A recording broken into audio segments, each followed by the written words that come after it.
होन्नावर तालुक्यातील कासारकोटच्या अरबी समुद्र किनाऱ्यावर मासेमारी बोट अडकल्याची घटना घडली आहे। त्यात एकूण 30 मच्छीमार होते।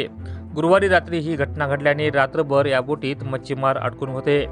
शुक्रवारी सकाळी समुद्र तटरक्षक दल आणि मच्छीमारांनी येऊन ही बोट बाहेर काढली व मच्छीमारांना दिलासा मिळाला।